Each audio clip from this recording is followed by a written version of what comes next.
Alberto Calviño. Es apóstol, maestro de la palabra y pastor fundador del Centro Cristiano Río Grande en Tierra del Fuego, Argentina. Ministro ordenado de la Unión de las Asambleas de Dios, integrante del Ancianado de UNGE Internacional y presidente de la Fundación El Buen Pastor. Autor de varios libros de inspiración y conferencista. Está casado con Ana Dini hace 38 años y es padre de 4 hijos y abuelo de 6 nietos.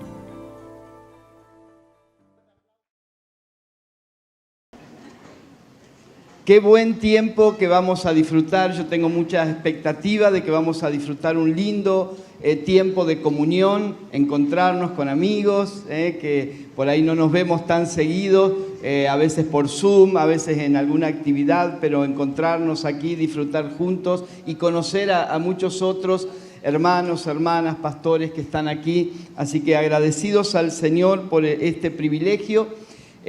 Con mi esposa, como decía allí el video, estamos en la ciudad de Río Grande, Tierra del Fuego, la isla de Tierra del Fuego. Allí estamos hace 37 años, donde fuimos muy jóvenes a establecer una congregación. Bueno, de allí el Señor fue dando gracia y se fue extendiendo la obra a otros lugares de la Patagonia. Luego el Señor nos fue guiando a un trabajo más apostólico, de fundación de iglesias, de pastorear a los pastores de esas congregaciones. Allí nos extendimos a Chile, al sur de Chile, y gracias a Dios ahora en los últimos años estamos trabajando con congregaciones de México y también de España. Tenemos sedes allí en esos lugares y estamos abocados ya, dejamos el pastorado de la congregación local en manos de nuestro hijo y su esposa, y ya nosotros abocados completamente a la tarea apostólica, y eso nos permite también más libertad para poder visitar lugares y poder compartir y servir al cuerpo de Cristo donde sea que haga falta. Amén. Así que quiero ir directamente en esta noche a la palabra del Señor. Y veía el lema de este encuentro: el Evangelio global y la iglesia misional. Un tema, un lema, una convocatoria absolutamente necesaria en este tiempo de abordar. Y veía la primera parte, ¿no? El Evangelio global. ¿Y cuántos creen que el Evangelio es global? Amén. Pero saben que antes de ser global es evangelio. O sea, partamos de ahí. Antes de ser global es evangelio. Entonces yo quisiera en esta noche, porque es la primera participación, y pensaba en esto, ¿no? Creo que ustedes ya saben que salimos de esa etapa donde a veces en los encuentros los predicadores o los invitados iban y cada uno hacía ahí su pequeño show, ¿no? Tratando de mostrar su ministerio o de mostrar algo. Y hoy estamos entendiendo otra cosa. Estas convocatorias nos permiten venir para sumarnos a lo que ya se está edificando en la casa. Amén. Esta casa tiene una edificación que se está haciendo y nosotros venimos a sumar a esa edificación y nos consideramos, y estoy seguro que los predicadores que van a estar mañana también, y con mi esposa, trabajadores de la palabra, ¿sí? Venimos a hacer una construcción por medio de la palabra. Digo que llegamos y nos ponemos el mameluco, ¿sí? Para empezar a trabajar y a edificar. Y usted sabe que la edificación tiene un orden, ¿está bien? No sé si aquí hay alguien que ha trabajado en construcción, pero cuando uno va a edificar una casa no empieza por el techo, obviamente, ¿sí? Hay un orden en el cual se van haciendo las cosas para que se pueda llegar al objetivo que uno tiene presente. Entonces yo siento que mi tarea en esta noche es poner una base para que sobre eso podamos ir edificando. Claro, la base, si pensamos en un piso, usted sabe que antes de poner el mosaico, el porcelanato, el cerámico, se hace una carpeta para que quede lisito, ¿sí? Sobre eso. Y cuando uno llega a un lugar, uno no ve la carpeta, uno dice, wow, qué tremenda carpeta que le hicieron, ¿no? ¿Qué mira uno? el piso, el cerámico, qué lindo porcelanato. Pero lo que sostiene ese porcelanato, ¿qué es? La carpeta, ¿sí? Entonces, mi función en esta noche es poner una carpeta para que sobre eso mañana sigamos edificando, ¿sí? Y poniendo ya algunas cuestiones que tienen que ver con el Evangelio y el Evangelio global y la iglesia misional. Entonces, yo quisiera hablar un poquito, algunos de los que están aquí ya me han escuchado, pero entiendo por esto que les decía que necesitamos poner esta base. Quiero hablar del Evangelio, la importancia de tener una comprensión clara de qué es el Evangelio. A veces podemos caer en la obviedad y nos parece que todos sabemos qué es el Evangelio. ¿Quién no sabe lo que es el Evangelio? ¿Sí? Pero cuando empezamos a hilar fino, cuando empezamos a puntualizar algunas cuestiones, nos damos cuenta que hay una gran confusión al respecto. Hay mucha confusión, no solamente en el mundo, sino dentro de la iglesia. Mucha confusión sobre qué es realmente el Evangelio, ¿sí? Miren, yo estoy convencido que la falta de impacto y de influencia global de la iglesia evangélica en nuestro tiempo se debe a una mala comprensión del Evangelio, a una deficiente comprensión de qué es el Evangelio. Amados, la iglesia evangélica no está teniendo la influencia que debiera tener en las naciones, en las sociedades. Entonces esto nos tiene que hacer replantear un poco qué evangelio estamos creyendo, qué evangelio estamos predicando y qué evangelio estamos viviendo. Necesitamos hacernos esas preguntas y replantearnos. Cuando se trata de verdades espirituales, como la que vamos a hablar, como es el Evangelio, no alcanza solamente con conocerlas y entenderlas, sino que desde el intelecto, sino que tenemos que ir un paso más allá y necesitamos verlas. Si hay una oración que hoy deberíamos hacer todos es: Señor, queremos ver el Evangelio. Queremos verlo, no solamente entenderlo acá como doctrina. Queremos ver en el Espíritu la naturaleza del Evangelio, que es el Evangelio, ¿sí? Esta es la razón por la que Pablo ora allí en Efesios 1:18, dice: pido también que les sean iluminados los ojos del corazón para que sepan a qué esperanza Él los ha llamado y cuál es la riqueza de su gloriosa herencia entre los santos. ¿Ven? Primero son iluminados los ojos para ver y luego saber. Primero ver para luego saber y entender, ¿sí? Hay una relación muy estrecha entre la visión y el conocimiento. Entonces, primero dice: oro para que vean, y luego oro para que sepan. Entonces hay verdades espirituales que si no las vemos desde el Espíritu, nunca las vamos a conocer en su verdadera profundidad. Todos conocen, no voy a leer el relato de Marcos capítulo 8, cuando Jesús sana a un ciego. Le pone barro en los ojos, ¿sí? Y lo sana, y lo envía al estanque a que se lave, y cuando vuelve del estanque, ¿qué le pregunta? ¿Ves? ¿Qué dice? Veo hombres como árbol, o sea, veo borroso, ¿sí? Y el Señor lo manda nuevamente a lavarse, y entonces en la segunda oportunidad dice: ahora veo nítidamente. Muchas veces nos pasa esto, vemos el Evangelio de manera borrosa, y necesitamos volver a la fuente, a volver a lavarnos con colirio nuestros ojos para ver más nítidamente. Y ese es el objetivo, mi oración en esta noche, es que podamos salir de este lugar viendo un poco más nítidamente qué es el Evangelio. ¿Cuántos me acompañan en esta oración? Amén. Que sean iluminados nuestros ojos para ver el Evangelio, para poder entenderlo desde el Espíritu y desde ahí vivirlo. Miren, hay un problema que tenemos a veces los evangélicos. Algunos dicen: el Evangelio es sencillo, ¿para qué complicarlo tanto? El Evangelio es sencillo, no me lo compliquen, por favor. Y claro, ese puede parecer un pensamiento correcto, pero el tema no es lo que nosotros pensamos, sino lo que dice la palabra de Dios. Y sí, el Evangelio es sencillo en su comienzo. El Evangelio es sencillo en su manera de acceder a él. Por gracia y por fe se accede fácilmente, de alguna manera, sencillamente, al Evangelio, pero luego el Evangelio tiene componentes mucho más profundos que no podemos darnos el lujo de ignorar, ¿sí? El Evangelio es sencillo en algunos aspectos, en los más básicos, pero en otras cuestiones es profundo y complejo. Y esto no lo digo yo, esto lo dice el apóstol Pedro, así que si alguno tiene reclamo, ya sabe a quién reclamarle. Mire lo que dice 2 de Pedro capítulo 3, por favor.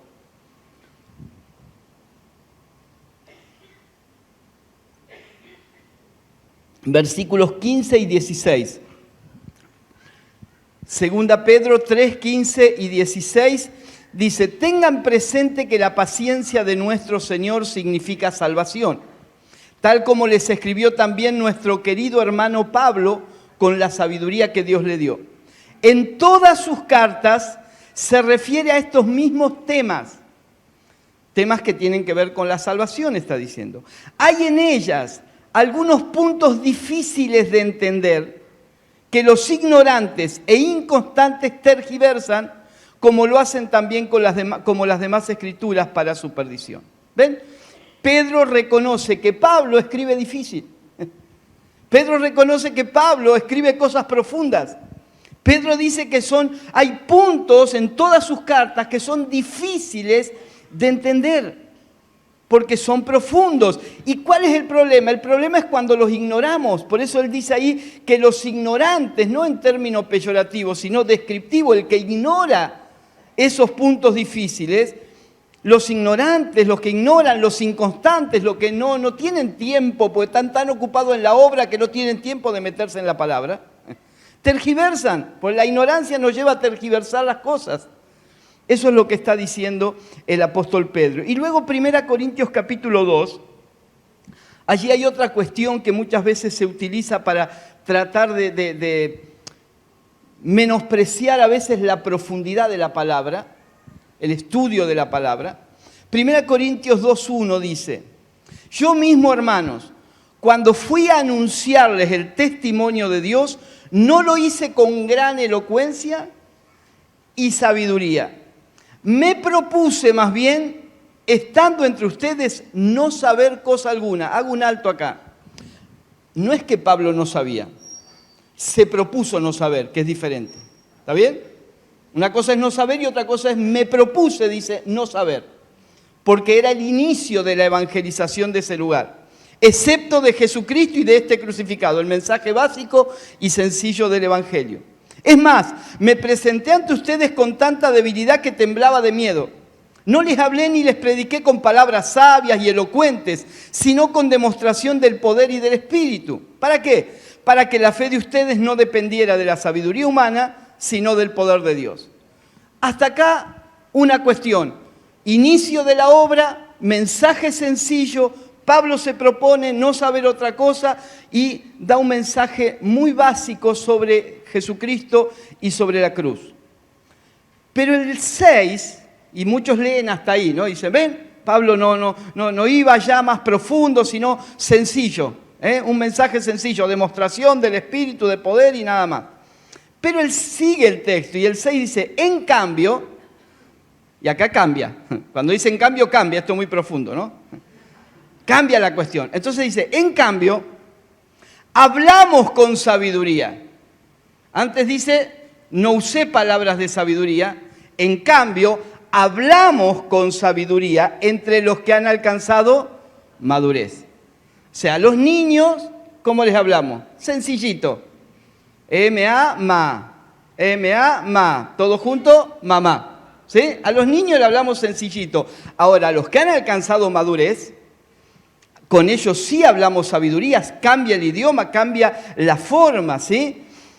Pero no con la sabiduría de este mundo, ni con la de sus gobernantes, los cuales terminan en nada. Y escuche esto, más bien exponemos, entre los maduros, ¿no? Exponemos el misterio de la sabiduría de Dios. Mire cómo define Pablo al Evangelio. El misterio de la sabiduría de Dios. Una sabiduría que estaba escondida en Dios, por eso es profunda, hay que buscarla. Estaba escondida y había sido destinada, que Dios había destinado para nuestra gloria desde la eternidad. No quiero detenerme en cada versículo allí. Ninguno de los gobernantes de este mundo la entendió, porque de haberla entendido no habrían crucificado al Señor de la gloria. Sin embargo, como está escrito, y escuche este versículo que lo hemos usado para cualquier cosa, pero entienda a qué se está refiriendo Pablo. Ningún ojo ha visto, ningún oído ha escuchado, ninguna mente humana ha concebido lo que Dios ha preparado para quienes le aman. Reina Valera, cosas que ojo no vio, ni oído oyó, ni ha subido a corazón de hombre, ¿sí? Ahora bien, Dios nos ha revelado esto por medio de su Espíritu. O sea, ese texto no tiene que ver con milagros, cosas sobrenaturales. Ese texto tiene que ver con revelación. Las cosas que ojo no vio, las cosas que oído no oyó y que no han subido a corazón de hombre, Dios las reveló. O sea, tiene que ver con la revelación de las profundidades de Dios, la revelación de la sabiduría de Dios. Pues el Espíritu lo examina todo hasta las profundidades de Dios. En efecto, ¿quién conoce los pensamientos del ser humano sino su propio Espíritu que está en él? Asimismo, nadie conoce los pensamientos de Dios sino el Espíritu de Dios. Y ahora mire, nosotros no hemos recibido el Espíritu del mundo, sino el Espíritu que procede de Dios, para que entendamos lo que por su gracia Él nos ha concedido. Amén. ¿Ven? Todo esto habla de revelación de la palabra, de las profundidades de Dios. No dice, y fíjese, esto es muy importante para ir entendiendo el Evangelio, no dice para que entendamos lo que nos hace falta. No dice que el Espíritu, ¿sí? Hemos recibido el Espíritu que procede de Dios para que entendamos lo que necesitamos. Dice que es para que entendamos lo que por su gracia ya tenemos. Amado, el Evangelio, que muchos utilizan el Evangelio para satisfacer necesidades de la gente, y el Evangelio lo que nos hace saber es lo que ya tenemos. Y esto es lo que se nos tiene que revelar. Déjeme rapidito mostrarle algunas cosas que no es el Evangelio. No me voy a detener mucho acá porque quiero ir a lo positivo, a lo que sí es. Pero necesitamos hacer ese contraste, ¿sí? Porque a veces nadie va a predicar en los términos que yo lo voy a decir, pero muchas veces en nuestra forma de predicar aparecen estas cuestiones. Entonces, primero, el Evangelio no es una suma de doctrinas.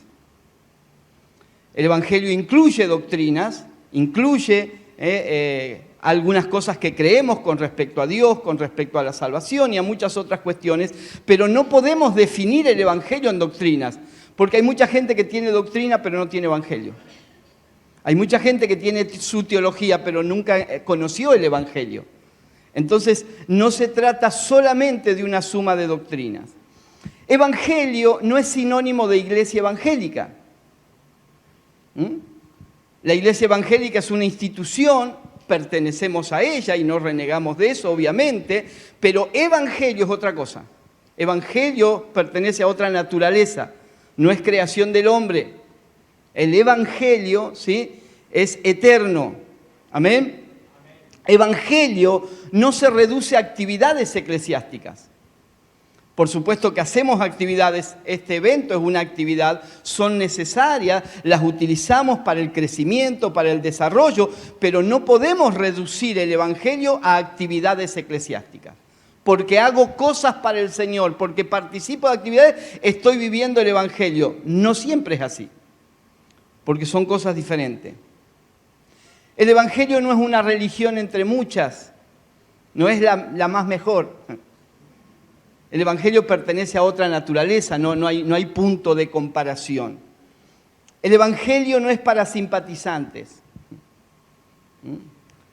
Usted va a ver cuando empecemos a hablar en un ratito de qué es el Evangelio, que no hay lugar para simpatizantes. Y me gusta, me siento bien, me siento cómodo, ¿sí? Y por supuesto que uno recibe a todos y hay personas, pero el Evangelio no se trata de eso. Es mucho más profundo que simpatizar simplemente. Evangelio tampoco es una filosofía de autoayuda y superación personal. Vení a mi iglesia, vas a ver qué bien que te vas a sentir. Es mucho más que eso. Aunque obviamente Dios obra en nuestra vida, por supuesto, y Dios va produciendo cambios en nuestra vida, pero no podemos reducirlo a una filosofía de autoayuda.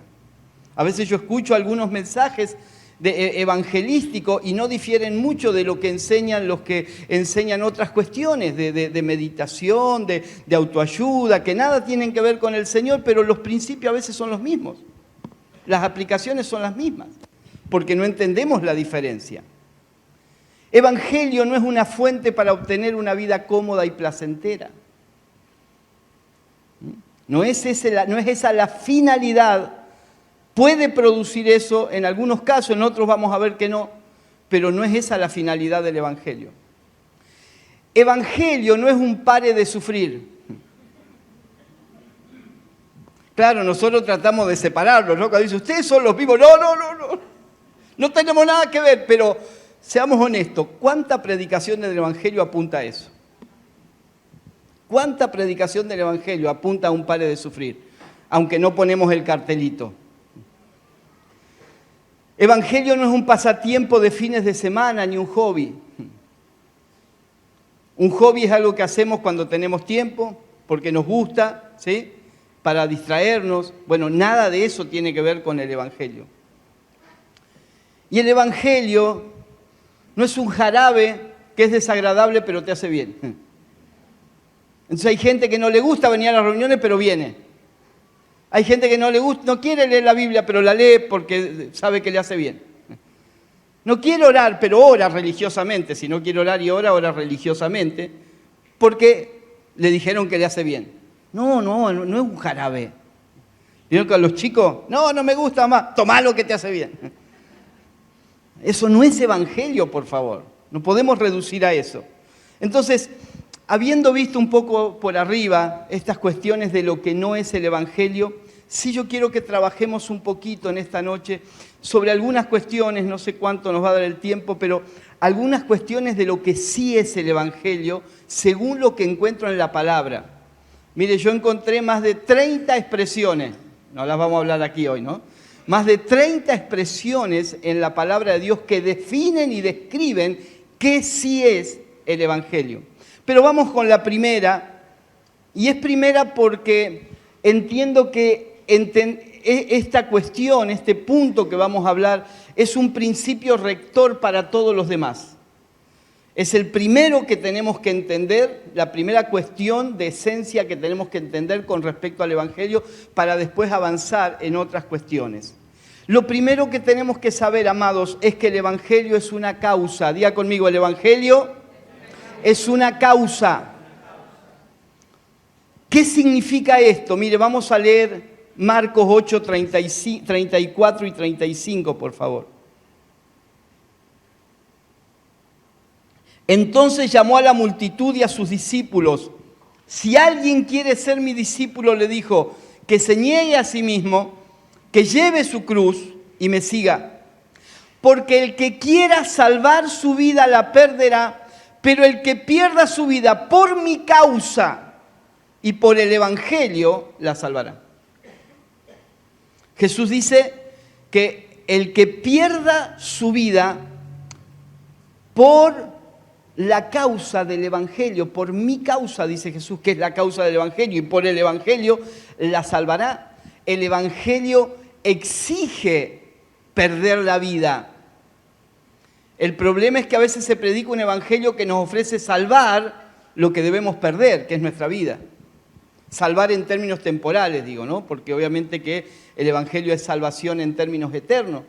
Ahora, en Marcos 10, 29, un poquito más adelante, y 30, les aseguro, respondió Jesús, que todo el que por mi causa y la del Evangelio, obviamente, y la causa del Evangelio, haya dejado casa, hermanos, hermanas, madre, padre, hijos o terrenos, recibirá 100 veces más en este tiempo casas, hermanos, hermanas, madres, hijos y terrenos, aunque con persecuciones, y en la edad venidera la vida eterna.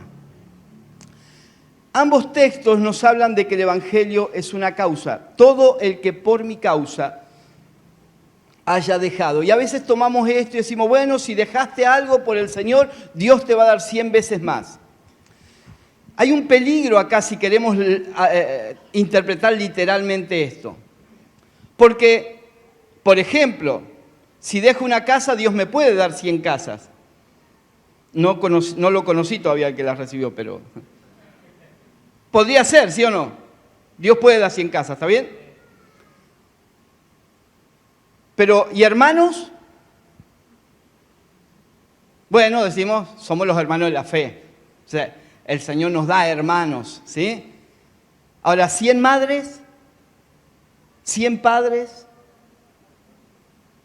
O sea, ven que la traducción literal no tiene sentido. Entonces, una regla hermenéutica es que si la interpretación literal no tiene sentido, tenemos que buscar una simbólica. ¿Y qué representa esto? Todo lo que nos produce satisfacción. Todo lo que nos produce satisfacción. Entonces, cuando nosotros dejamos cosas que nos producen satisfacción por la causa del Evangelio, el Señor nos devuelve 100 veces más en satisfacción por medio de su persona, habitando en nosotros, que lo que nosotros podamos haber dejado. ¿Amén? Pero primero tenemos que entender en ese sentido que el Evangelio es una causa. Esta es una verdad central acerca del Evangelio. Mire, la palabra causa tiene distintos significados y algunas definiciones que le quiero leer. Una de ellas dice, el uso más habitual de la noción de causa procede del latín causa también, que señala a aquello que se considera como el fundamento o el origen de algo. ¿Qué es una causa? Es el fundamento o el origen de algo. Otra definición dice que la causa puede ser la razón o el motivo para obrar, para hacer algo. En este caso se trata de aquello que nos impulsa a actuar. La lucha por una causa requiere constancia, ¿sí? Esto dice el diccionario, de una entrega absoluta. Escuche, la lucha por una causa demanda constancia, una entrega absoluta, sin miedo a las consecuencias, ¿sí? Cuando se consigue la victoria, la satisfacción parece insuperable, mientras que una derrota solo debería impulsarnos a levantarnos y continuar intentándolo. Esto tiene que ver con una causa. Y es muy interesante aplicar estos conceptos al Evangelio como una causa, comprender y entender que debemos hacer del Evangelio no una, sino la causa de nuestra vida. Si el Evangelio no es la causa de nuestra vida, perdóneme, con toda franqueza le digo, usted no está viviendo el Evangelio. Si el Evangelio es algo que hago porque me siento bien, no está viviendo Evangelio, pero le podría decir yo 50 cosas que usted puede hacer fuera de la iglesia que también le van a hacer sentir bien. Pero no es Evangelio. No tiene nada que ver con Evangelio. Algunos sinónimos de causa nos van a ayudar en su comprensión. Motivo, móvil, origen, razón, principio, fundamento, causalidad, comienzo, semillero, sementera. Todo esto tiene que ver con una causa. Y hermanos, esto es el Evangelio. El apóstol Pablo interpretó de manera perfecta a qué se refería Jesús cuando dijo que el Evangelio es una causa y que debíamos perder todo por causa del Evangelio. 1 Corintios 9, 19, quisiera leer.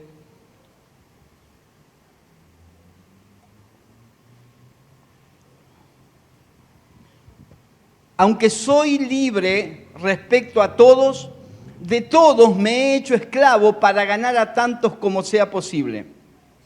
Entre los judíos me volví judío a fin de ganarlos a ellos. Entre los que viven bajo la ley, me volví como los que están sometidos a ella, aunque yo mismo no vivo bajo la ley, a fin de ganar a estos. Entre los que no tienen ley me volví como los que están sin ley, aunque no estoy libre de la ley de Dios, sino comprometido con la ley de Cristo, a fin de ganar a los que están sin ley. Entre los débiles me hice débiles, a fin de ganar a los débiles. Me hice todo para todos, a fin de salvar a algunos por todos los medios posibles. Todo esto lo hago por causa del Evangelio. Todo esto lo hago por causa del Evangelio, para participar de sus frutos. ¿No saben que en una carrera todos los corredores compiten, pero solo uno obtiene el premio? Corran pues de tal modo que lo obtengan.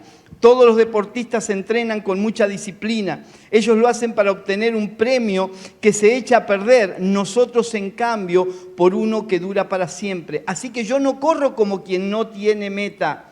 No lucho como quien da golpes al aire. Más bien golpeo mi cuerpo y lo domino. No sea que después de haber predicado a otro, yo mismo quede descalificado. Fíjense que todo lo que Pablo dice aquí, a todo a lo que él renuncia.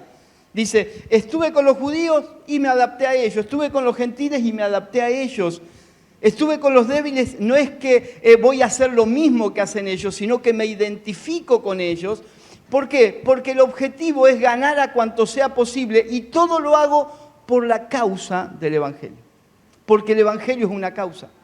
Eso me permite a mí tomar decisiones radicales en mi vida. Eso me permite no estar siempre pensando en mí mismo, en lo que me conviene, en lo que me da placer, en mis derechos, en lo que yo quiero, en mi libertad. Pablo comienza diciendo, soy libre de todos, pero no uso esa libertad.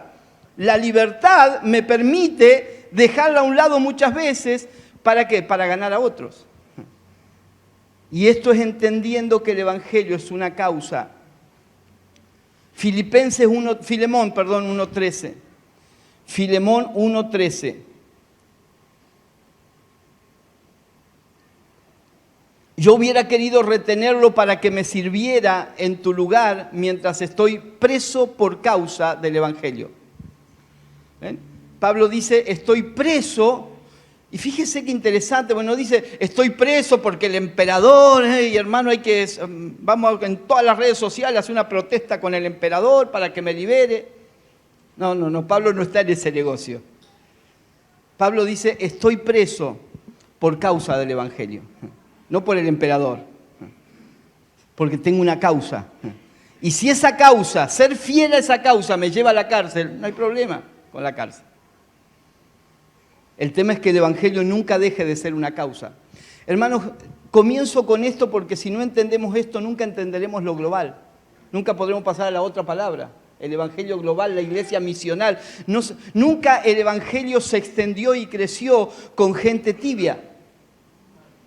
Nunca. El Evangelio creció y se extendió con gente que lo dio todo, con mártires, con gente que renunció a todo por la causa del Evangelio, porque entendió que el Evangelio era una causa. Por lo tanto, el Evangelio es la razón por la cual vivimos. Y es la razón por la cual hacemos lo que hacemos. La causa que abracemos será la que determinará nuestro estilo de vida. Si la causa que abrazo es cómo puedo hacer para vivir lo mejor posible los años que esté en este mundo, eso va a definir mi estilo de vida. Si esa es mi causa, eso va a definir mi estilo de vida. Ahora, si mi causa es vivir el Evangelio y que el Evangelio llegue a todas las naciones de la tierra, eso va a definir mi estilo de vida. Decisiones, acciones, reacciones frente a las circunstancias, todo será definido por aquello que es la causa de nuestra vida. Eso es lo que nos va a gobernar. Por lo tanto, aquello que hacemos, de lo que hacemos una causa, va a ser el fundamento y la columna vertebral de toda nuestra vida. Así que no podemos avanzar más allá si no entendemos esta primera verdad, que el Evangelio es una causa. Es la razón esencial y fundamental de nuestra vida. Vivimos para ello. Amén. Respiramos por y para el Evangelio. En segundo lugar, el Evangelio es una causa de la que debemos apropiarnos. El Evangelio es una causa de la que debemos apropiarnos. Romanos capítulo 2, versículo 16.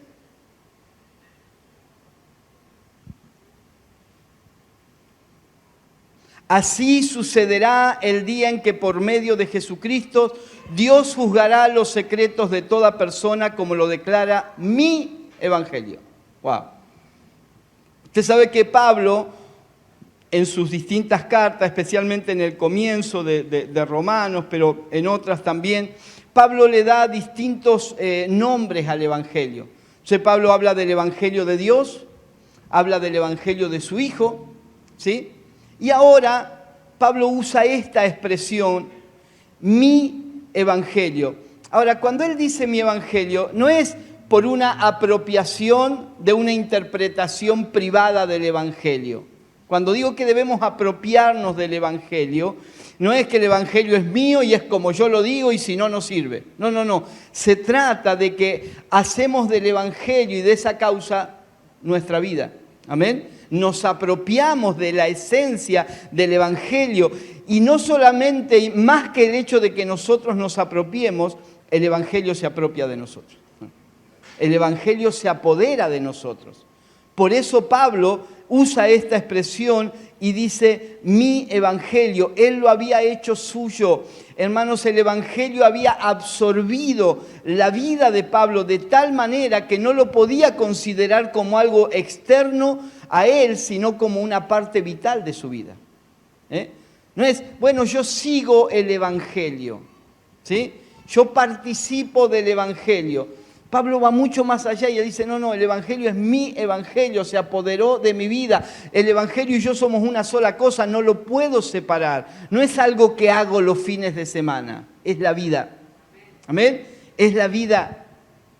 Para Pablo no era ni un pasatiempo de fin de semana, ni nada de lo que dijimos anteriormente, sino que era su vida completamente, ¿sí? Fíjense que es interesante que Pablo al final de sus días, sabe que su tiempo ya se terminó en esta tierra, sabe porque había una sentencia de muerte sobre él y una convicción de que Dios no lo iba a librar.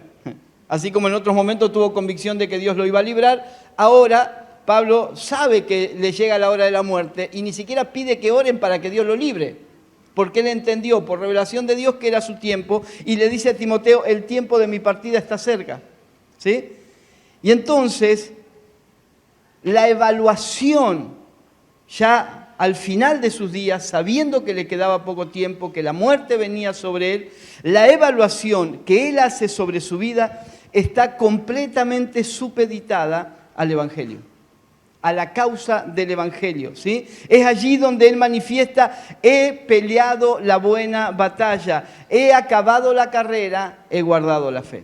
Esa es la evaluación. Él no dice, he fundado 35 iglesias, he escrito 18 cartas. Sus logros no aparecen en la evaluación final. Lo que aparece en la evaluación final es el concepto de que para él el Evangelio, ¿sí?, tenía que ver con esto, con una batalla, con una carrera, con un guardar la fe. Él había hecho otra vez del Evangelio, amados, la esencia de su vida. En tercer lugar, el Evangelio es una causa a la que prestamos servicios. ¿Sí? Entonces el Evangelio es una causa de la que debemos apropiarnos y el Evangelio es una causa a la cual prestamos servicio. Y todo esto tiene que ver con la iglesia misional, todo esto tiene que ver con la visión global del Evangelio, ¿sí? 2 Corintios 8:18.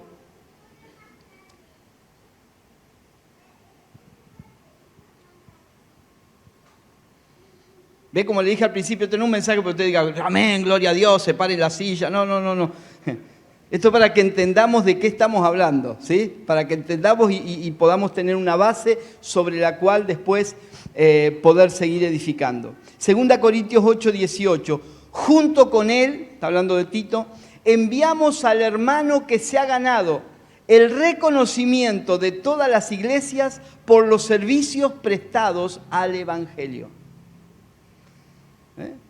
No sabemos quién es, no sabemos si era predicador, no sabemos si era diácono. A mí me encantaría que me definan así, no sé a usted.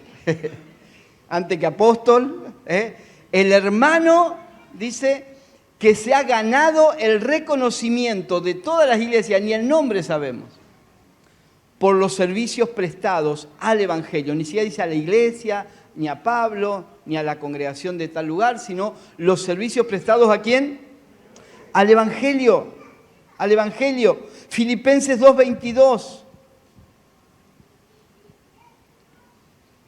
Pero ustedes conocen bien la entereza de carácter de Timoteo, que ha servido conmigo en la obra del Evangelio como un padre, como un hijo junto a su padre. ¿Ven? Dos personas acá, por un lado este hermano que ignoramos su nombre, por otro lado Timoteo, gente que dedicó su vida a prestar servicios, ¿sí?, al Evangelio. Cuando el Evangelio es nuestra causa y cuando nos apropiamos de él, no hay que andar rogándole a la gente que sirva al Evangelio. Quien entiende que el Evangelio es una causa y se apropia del Evangelio, deseará, buscará la manera en el ámbito, en la asignación que Dios le ha dado, en la gracia que Dios le ha dado, en las capacidades que Dios le ha dado, buscará la manera de vivir su vida prestando servicios al avance del Evangelio.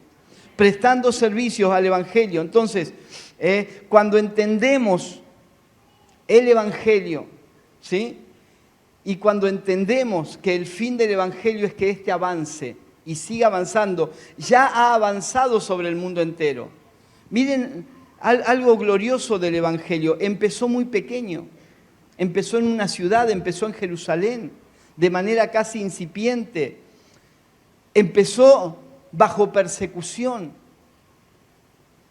y nada lo pudo parar, nada lo pudo parar. Las naciones de la tierra, amado, por favor pensemos esto y no olvidemos esta realidad. Las naciones de la tierra han sido absolutamente influenciadas por el avance del Evangelio. No solo ha crecido el Evangelio en términos de salvación de personas, que son millones en todo el mundo, sino en influencia, y aunque como dije en estas últimas décadas esa influencia ha retrocedido, pero estamos en un proceso de reforma donde entendemos que si volvemos a la fuente, si volvemos a una comprensión clara del Evangelio, la influencia de la iglesia volverá a ser tan poderosa o más que antes, para seguir llenándolo todo de la gloria del Señor, para seguir llenándolo todo.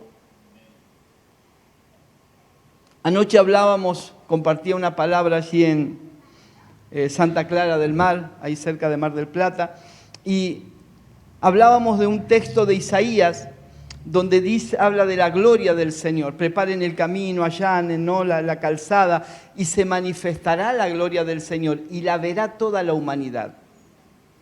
Pregunto, ¿cómo verá toda la humanidad la gloria del Señor?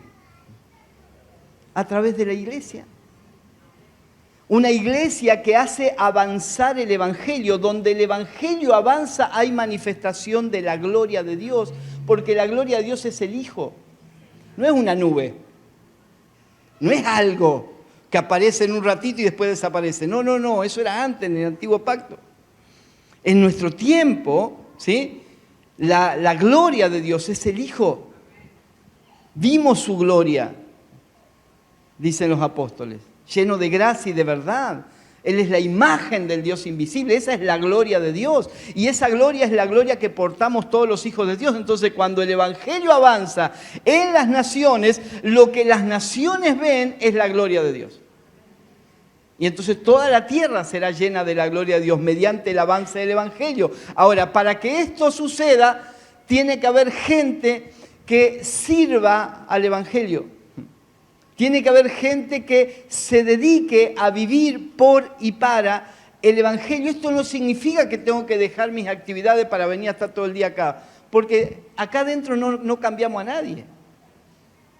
Acá adentro no influenciamos a nadie, acá adentro tenemos comunión, acá adentro nos edificamos, alabamos al Señor y todo eso es fantástico. Pero la verdadera influencia de la iglesia, y cuidado, un paréntesis, cuando decimos afuera no me refiero a que lo que hacemos acá lo vayamos hacia la plaza, que está bien, pero ese concepto de la iglesia a la calle, entonces todo lo que hacemos acá adentro lo hacemos en una plaza. Tampoco cambias el país, tampoco cambias la sociedad. Hay que hacerlo, sí, si lo podés hacer en Tierra del Fuego es medio difícil, pues el viento nos lleva todo. Pero si lo podés hacer está bien, pero no nos referimos a eso, porque hacer actividades fuera del edificio para nosotros es pan comido, ¿sí o no? Somos expertos en hacer actividades los evangélicos. No, el tema es en la fábrica, el tema es en el taller, el tema es en la oficina, en la dependencia pública, en el taxi, podría seguir y ustedes ya saben. El tema es dónde está el Evangelio, porque cuando el Evangelio es visto, entonces Dios es glorificado. Amén. Es visto por todos y no hay nada más poderoso que la influencia de la iglesia, porque la iglesia está en todos lados. La iglesia está en todos lados. ¿Sí? Cuando salgan de aquí el lunes, porque ahora vamos a estar enclaustrados acá todos estos días, ¿no? Y buenísimo porque acá nos entrenamos, pero el lunes todos ustedes van a estar desparramados por la ciudad, ¿sí o no? Por todos los rincones y nosotros somos un puñado, imagínense los miles y miles de creyentes. Desparramados por toda la ciudad, y si todos hicieran del Evangelio una causa, se apropiaran del Evangelio y entendieran que aún en el trabajo que hacen, aunque ese trabajo sea vender un pancho, estoy sirviendo al Evangelio. No me estoy ganando la vida en primera instancia. Primero estoy sirviendo al Evangelio, y Dios es tan bueno que mientras le sirvo me pagan. Amén.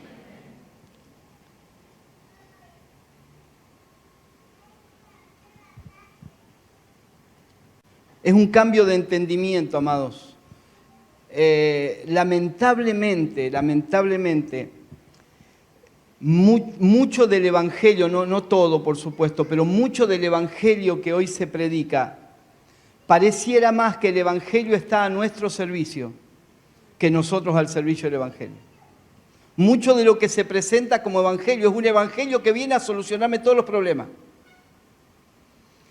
Y eso produce frustración y enojo, porque cuando no me resuelve algún problema, le reclamo a Dios. A mí me dijeron que el Evangelio me solucionaba todo, y no me lo está solucionando. Es que nunca fue ese el fin del Evangelio. Nunca el Evangelio fue diseñado para servirnos a nosotros, sino que nosotros fuimos diseñados para servir al Evangelio. Amén. Mire, déjeme a esta altura, por todo lo que venimos hablando, darle un ejemplo claro, que es el de Saulo de Tarso, luego el apóstol Pablo.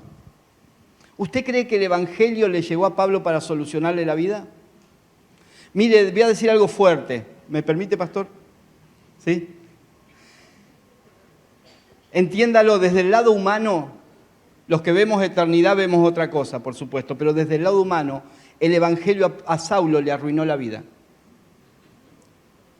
Pasa que eso no lo predicamos, pues no conviene. Pero a Saulo le arruinó la vida. Escuche, Saulo era un hombre con una posición social sólida, de una familia respetada, judía. Un hombre con una posición económica incluso muy buena por la función que él estaba cumpliendo. Un hombre que tenía poder, influencia, el reconocimiento de sus pares. Y veía 10-10, tenía la visión. Imagínense, usted lo llama a dar testimonio a Pablo. Y dice, hermano, yo veía perfecto, pero camino a Damasco me encontré con Cristo y quedé ciego para la gloria de Dios. Claro, no es un lindo testimonio, ¿no? Pero ¿sucedió o no sucedió? Y algunos dirán, bueno, pero después lo sanó. Sí, pero aparentemente quedó con algunos problemas. ¿Y sabe qué le dice? Escuche, pues estas cosas, insisto, yo las hablo mucho porque no se predica, yo no las escucho predicar. No son los versículos favoritos de los evangelistas, ni de los predicadores. ¿Sabe qué le dice Dios a Ananías? Cuando Ananías rezonga y dice, Señor, mirá que Saulo de Tarso, un peligro el tipo. ¿No? Y el Señor le dice que vaya, y le dice, yo le mostraré cuánto tendrá que sufrir por causa de mi nombre. O sea, lo opuesto a pare de sufrir. Así que si Pablo hubiera pensado que el Evangelio vino a solucionarle la vida, se hubiera frustrado. Pero él tuvo claro de entrada que no tenía que ver con eso. Por eso él dice, mis cadenas, ¿cuál es el problema? Se han servido para el avance del Evangelio. Me alegro por mis cadenas, dice Pablo. Me alegro. Hoy nosotros estaríamos haciendo piquete, ¿sí o no? Si nos ponen presos por causa del Evangelio. Y Pablo dice, me alegro de mis cadenas porque gracias a ellas ha avanzado el Evangelio. Ven, todo lo medía por el avance del Evangelio. Todo lo medía, no qué bien se sentía él, qué realizado se sentía él, cuánto había crecido su ministerio, cuánto había prosperado, qué sanito que estaba. No, nada de eso le interesaba a Pablo. Él medía todo por el avance del Evangelio. Y hermanos, se tiene que levantar una generación de hombres y mujeres que entendemos el Evangelio, que hacemos del Evangelio una causa, que nos apropiamos de la causa del Evangelio y que vivimos para prestar servicios al avance del Evangelio en las naciones. Esa generación viene, se está levantando, amados, se está levantando, la estamos viendo con gozo en las naciones de la tierra.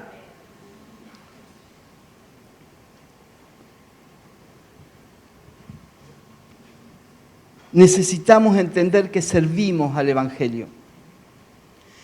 Y a veces ahí nos confundimos porque creemos que servir al Evangelio es servir a la gente. Y es un resultado, pero siempre sobre la base de que servimos al Evangelio. Cuando no se entiende el servir al Evangelio, servir a la gente se puede transformar en una actitud servil. Y ese no es el objetivo. Mucha gente demanda de los pastores un servicio así. Mucha gente cree que el pastor está para servirnos, así que hay que mandarlo para todos lados. Porque malinterpretan la cuestión del servicio. Entonces, amados, nuestro servicio principal es al Evangelio y como resultado o consecuencia de eso servimos a las personas. Pero en primera instancia somos siervos de Dios y siervos del Evangelio, ¿sí? Desde esa posición servimos a las personas. Desde esa posición colaboramos con el avance del Evangelio, ¿sí? Nuestro Señor es Cristo, no son las personas. Pastores, nuestro Señor no es la congregación. Nuestro Señor es Cristo. Por eso Pablo, ¿sí?, dice en Gálatas 1:10, ¿qué busco con esto? ¿Ganarme la aprobación humana o la de Dios? ¿Piensan que procuro agradar a los demás? Si yo buscara agradar a otros, no sería siervo de Cristo. Entonces, cuando entendemos que somos siervos de Cristo, nos sacamos la mochila de que tenemos que agradar a todo el mundo. No, porque si hago esto, ¿qué van a decir los hermanos? No, porque si digo esto, ¿qué van a decir los hermanos? No, ¿qué van a pensar? Cuando sos siervo de Cristo, vivís para el avance del Evangelio. Amén. Servimos a Cristo. Él es nuestro Señor y nosotros vivimos por y para el avance del Evangelio. Esta es la actitud, esta actitud de Pablo es la actitud de alguien que ha entendido en primera instancia que servimos al Evangelio y que buscamos agradar a quien nos llamó por su gloria y excelencia, más allá de la opinión humana, más allá de lo que los demás puedan venir. Mire, quien sirve a los hombres cuando los hombres le fallan se frustra. Quien sirve a los hombres cuando los hombres o mujeres le fallan se frustra, se enoja y se resiente. Por eso hay mucha gente resentida. No solo en caso de los pastores o colaboradores, gente que colabora, pero lo hace para el pastor, lo hace para los hermanos y cuando no se siente valorado, ¿qué hace? Se enoja, se frustra. Pero cuando todo lo que hacemos, lo hacemos en primera instancia como un servicio al Evangelio, entonces después no hay reclamo.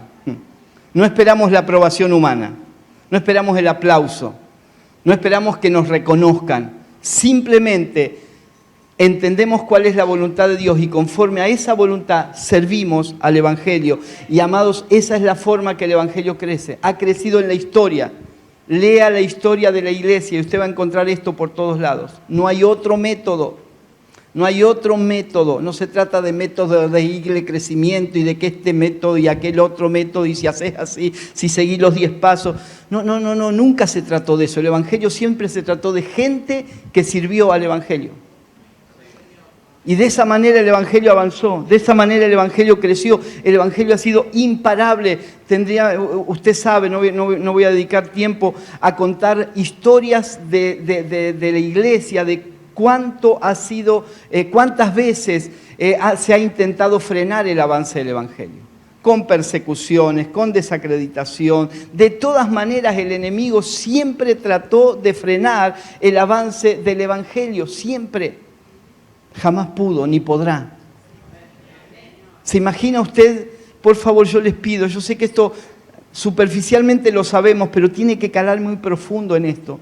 Pensemos, por favor, nunca minimicemos la iglesia, que es la que expresa el Evangelio, porque Hermanos, no hay una fuerza más poderosa en el mundo que el Evangelio. No lo ha habido a lo largo de la historia. Las ideologías más poderosas que se habían instalado en las sociedades del mundo y que parecía que nadie las podía desterrar, hoy no existen, hoy son historia.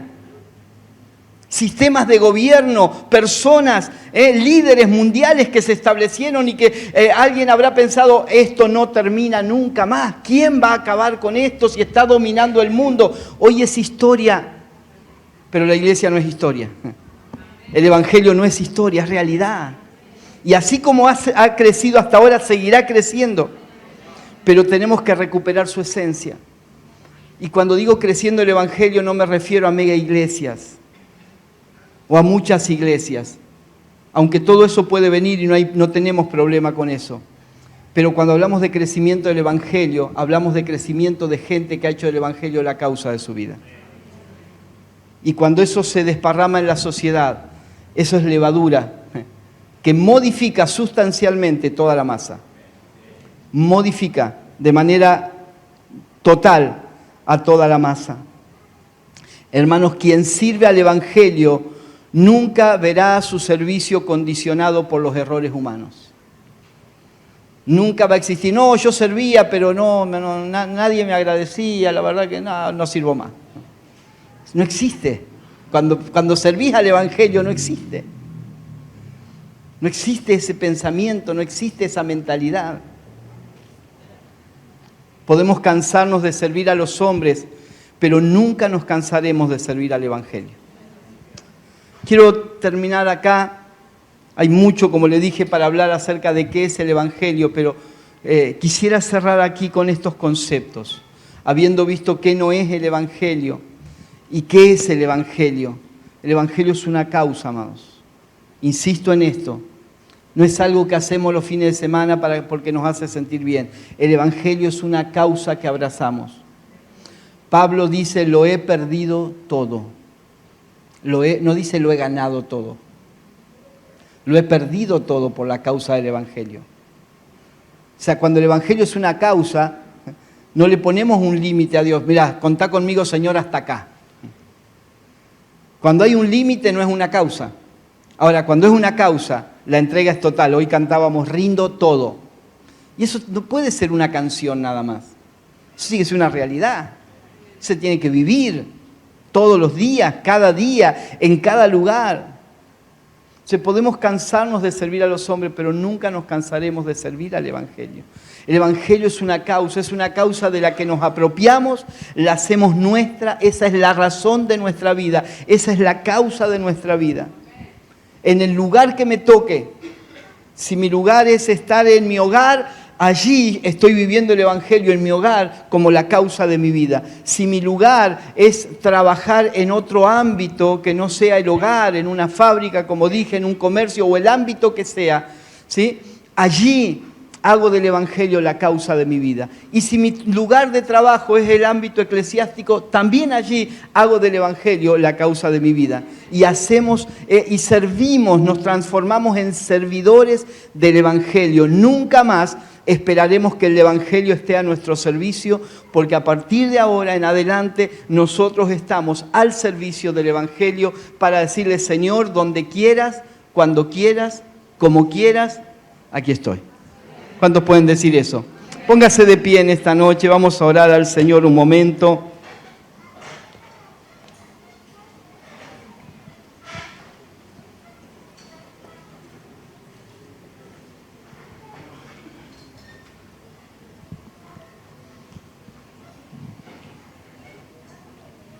Miren, no es difícil encontrar en las cartas apostólicas todas las otras expresiones que hay acerca del Evangelio. Busquen una concordancia en Google, en la Biblia digital, ponga Evangelio y lea qué dice cada versículo que menciona el Evangelio, qué dice del Evangelio. Y usted va a encontrar cosas tremendas.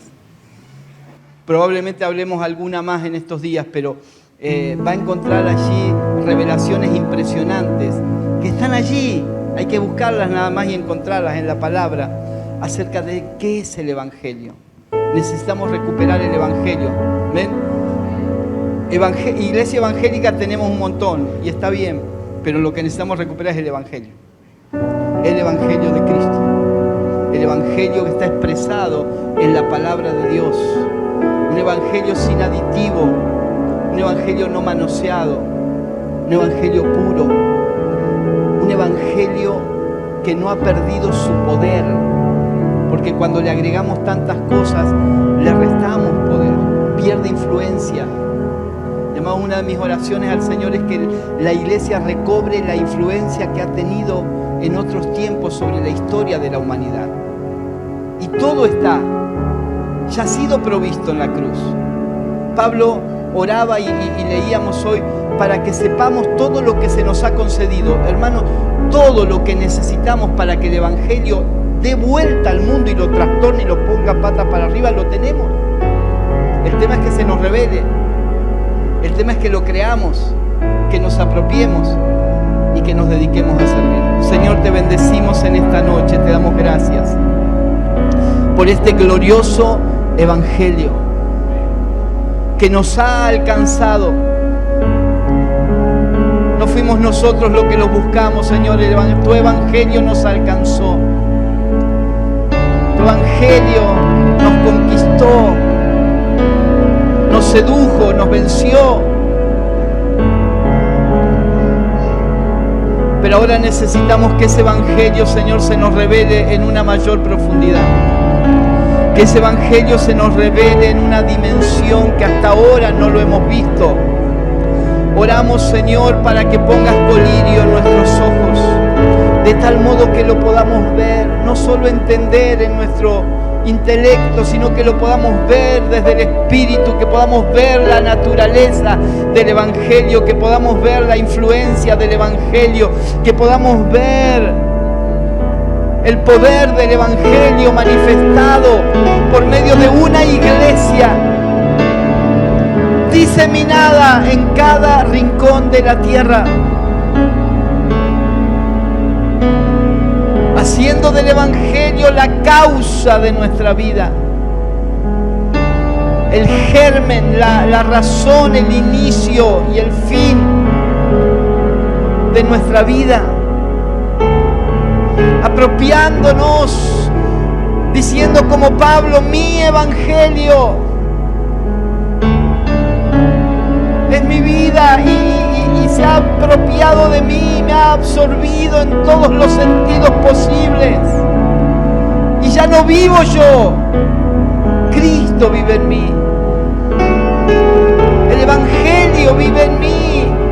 Y yo vivo por y para el Evangelio, sirviendo a los propósitos del Evangelio, para alcanzar las naciones de la tierra. Gracias, Señor. Gracias, Señor.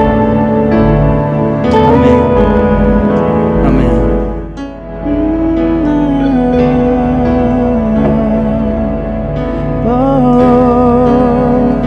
Por esta causa rindo mi vida y corazón ante ti.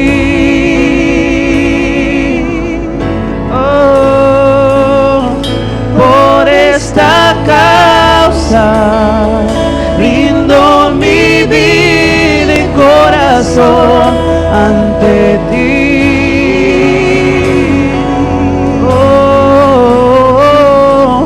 Por esta causa rindo mi vida y corazón ante ti.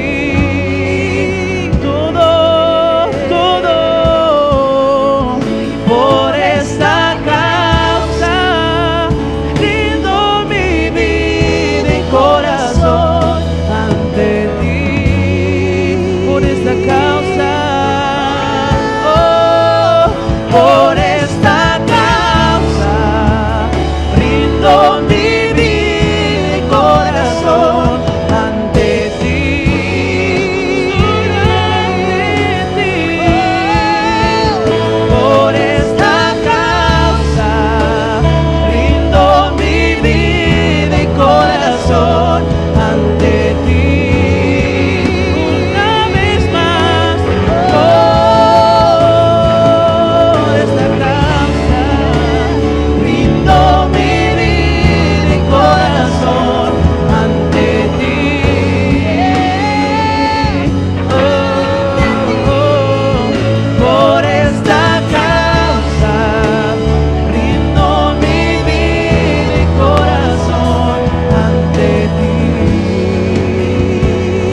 declarar esto por esta causa, por esta causa. Rindo mi vida y corazón ante ti.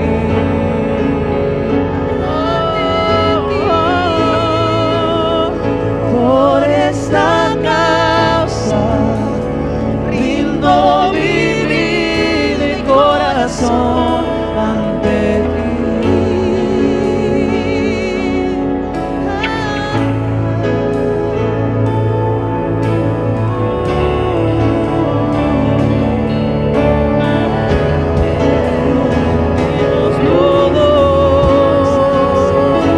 Lo rendimos todo, depositamos nuestra confianza solo en ti, Señor. Por esta causa rindo mi vida y corazón ante ti.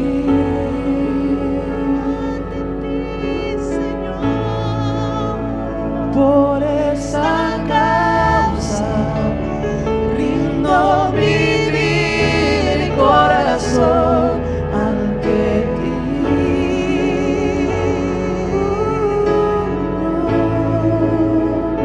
Por esta causa rindo mi vida y corazón ante ti. ¿Lo puedo declarar una vez más?